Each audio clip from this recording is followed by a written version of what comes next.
we made another pit stop in Seed Hollow, which gave me the chance to check up on Malfira and her progress with the blanket. Lyria and Vern came with me, and their eyes lit up when they saw her intricate embroidery, just like mine did that first sunny day. Though I hadn't known Malfira for very long, I felt a kinship with her, and I liked to watch her determination evolve with each new stitch. But most of all, I liked that her kind smile, maternal and comforting, was always able to put me at ease. I'd never met anyone so genuine. In fact, nor had my pets. Who's a spooky boy? Yes, you are. Malfira playfully scratched behind Beppo's ears. The mood was light, so I decided to learn a little more about my friend. I noticed you're in the Central Plaza quite often. More or less. I don't have much else to occupy my time. Not with that silly boy still playing in the sand. Malfira's partner was a geologist on dispatch in Dali, an extended dispatch, it seemed.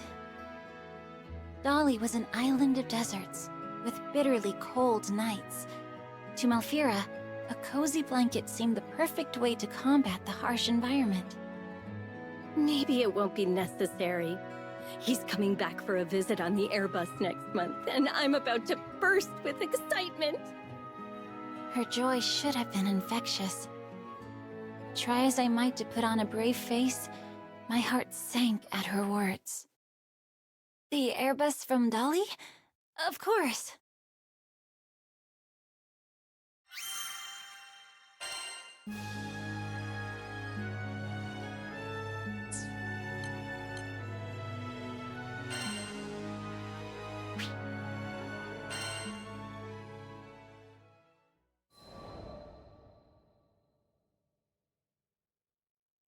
My dream is to become a hero.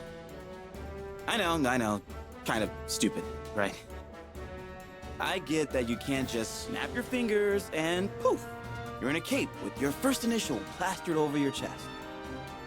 But let's face it, the world we live in could really use some heroes. It's like every day I come across some new sad story. Where's the harm in wishing for more sunshine? Anyways, I know heroes really do exist. I was saved by one. Well, saved might be an exaggeration, but I was a timid little squirt, and he was always there for me. He was just so darn cool. I wanted to be brave like him. I wanted to protect people like him. Eventually, my hero left our hometown to become a knight. If I was going to follow in his footsteps, then that meant I needed to take up the old helm and armor too. Wasn't sure if a weak crybaby like me would ever amount to much. But hey, whoever changed the future by getting hung up on the past? You probably already figured this out, but this hero I've been talking about? None other than my childhood friend, Lancy. And let me tell you, he's like something out of a fairy tale. Brave, smart, strong. Back in the day, all the grown-ups would call him a prodigy. If it wasn't for him, I might have never become the shining knight of Fiendrock that I am today. Man, I still have a long way to go. I won't stop until I'm the best me I can possibly be.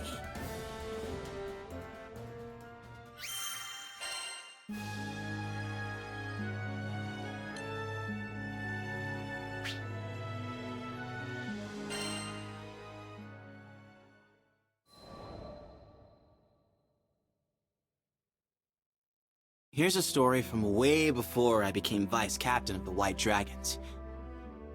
One day, I was waiting for Lancy at a harbor in Fiendrock. When hours passed and he still didn't show, I started to get nervous. The sound of the surf, which had been super calming until then, turned dark and whispery. Weird, but okay. Snooping around, I found out the true dragon Fafnir had returned. The royal powers that be were putting together a force to beat him. And of course, the person leading it was the captain of the White Dragons, Lancy. My best friend was about to march into the jaws of a literal fire-breathing lizard. And he was gonna do it without me. I couldn't let that happen. In a panic, I started back for the capital.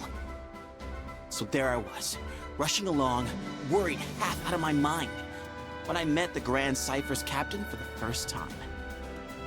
Apparently, the crew was also headed for the capital of Fiendrock, so I told him to stick with me. More the merrier, right? Except, I wasn't exactly merry. And the captain could see that. Unable to stand it any longer, I spilled my heart out.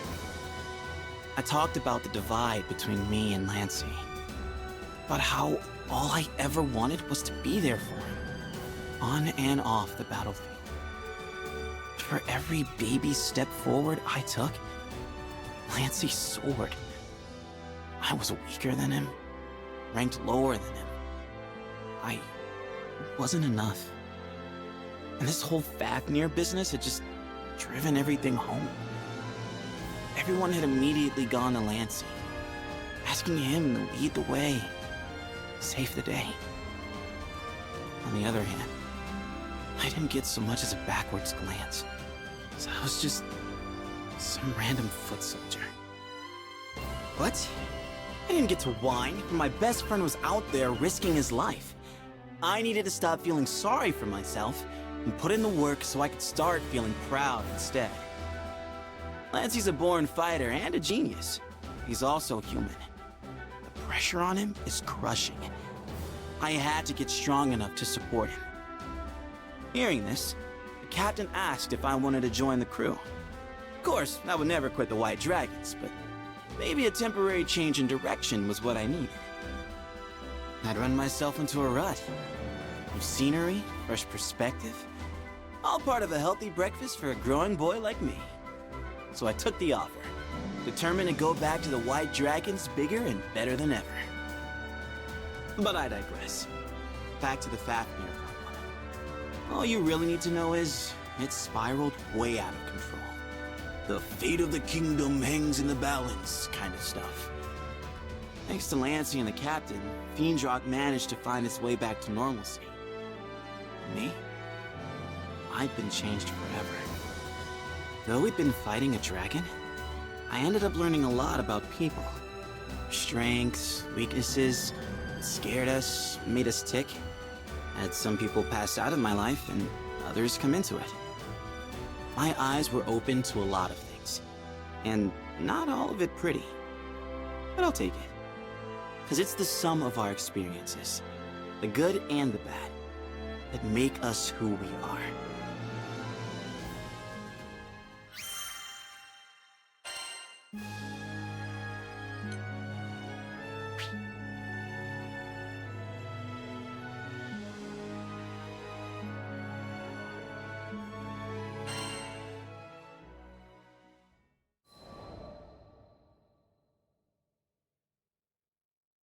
Fast forward in time, and bam!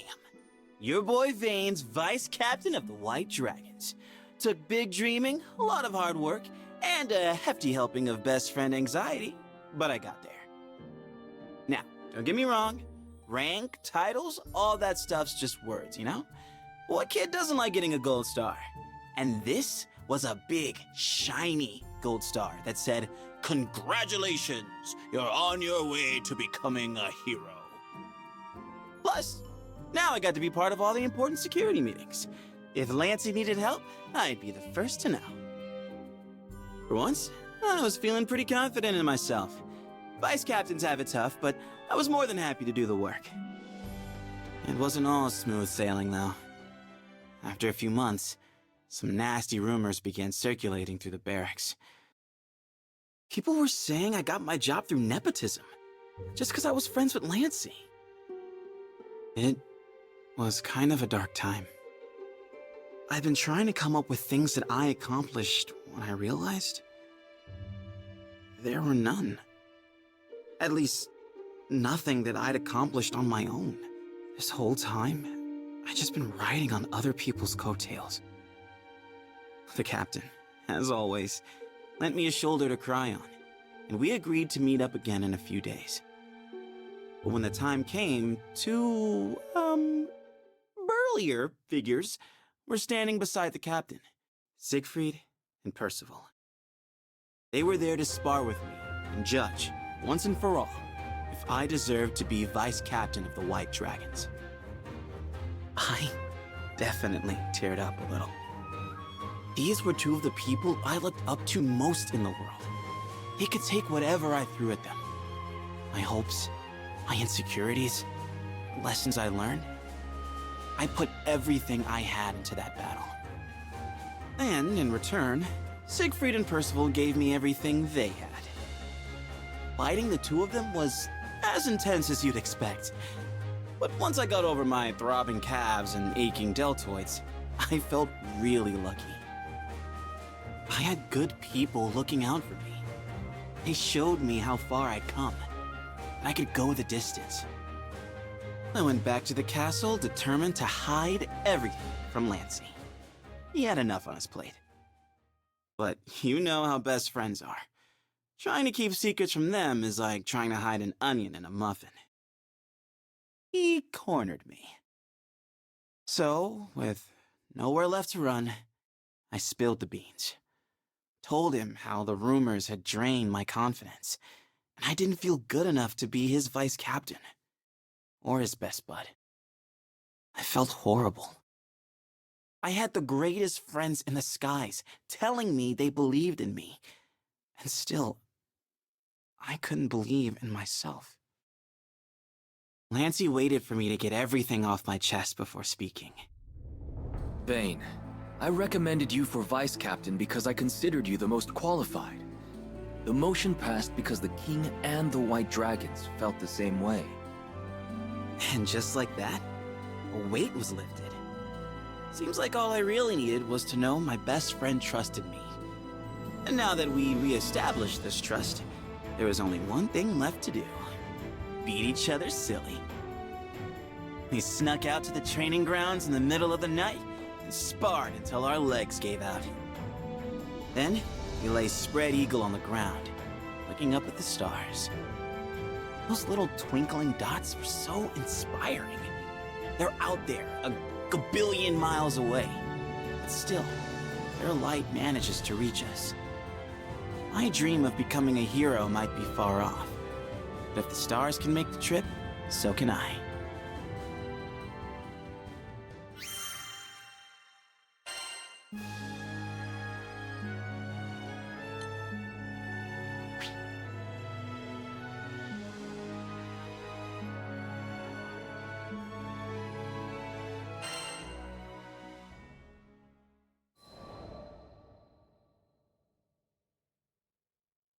So this next adventure began on a day in Zega Grande like any other. The sun was shining, the birds were chirping, and I was soaking up some rays after a pleasant morning of grocery shopping. That's when I heard it. Long live the Blue Sky Knights! Yes, the fierce cry of a child in its natural habitat. Enough to strike fear into the heart of any warrior. I've never seen you around here. Intruder alert! Intruder alert! Knights, assemble! Cannonball formation! They came hurtling at me, faster than the wind. I stood no chance. We're the Blue Sky Knights, servers of justice and roasters of villains. Who goes there? But all jokes aside, these tykes were adorable. Reminded me of my own days playing Knights and Dragons.